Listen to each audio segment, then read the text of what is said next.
ప్రభుత్వం ఈ మంచి ప్రభుత్వం నిరంతరం ప్రజల అభ్యున్నతి కోసం ప్రయత్నం చేసే ప్రభుత్వం.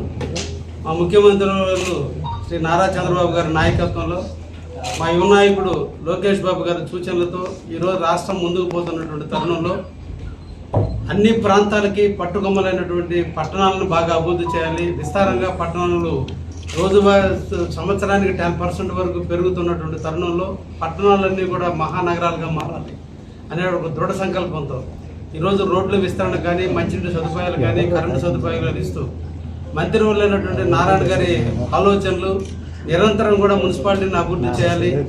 వాటన్నింటినీ కూడా పారిశ్రామిక వాడలుగా అభివృద్ధి చెందే విధంగా, అన్ని రంగాల వాళ్ళు జీవించే విధంగా ఈ రోజున పట్టణాలన్నింటినీ కూడా మహానగరాలు చేస్తున్నటువంటి తరుణంలో ఈరోజు LRS స్కీము, BRS స్కీమ్ పెట్టి ఎవరైతే అనాథరేట్గా లేఅవుట్లు వేసి ఫ్లాట్లు కొనున్నారో వాళ్ళకి భద్రత లేదు.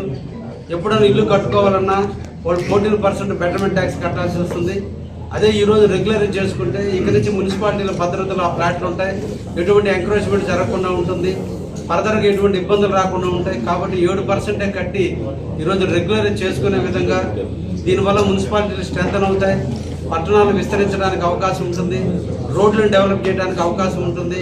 అదేవిధంగా మంచినీటి సౌకర్యాన్ని, శానిటేషన్ని అన్నింటినీ కూడా మెరుగుపరచడం కొరకు ఈరోజు అనాథరేట్ లేఅవుట్లన్నీ కూడా నిర్వీర్యమైపోయి చెట్లతో, పందులతో ఈరోజు నిర్వీర్యమైపోయినాయి.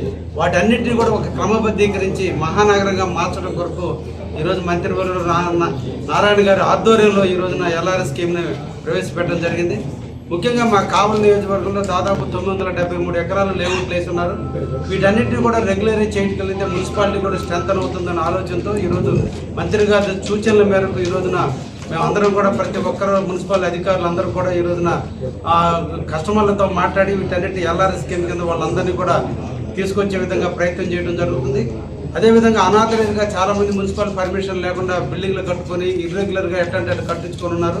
వాటన్నిటిని కూడా రెగ్యులర్ చేయడానికి ఈ రోజున ఈ మంచి ప్రభుత్వం ముందుకు వచ్చింది.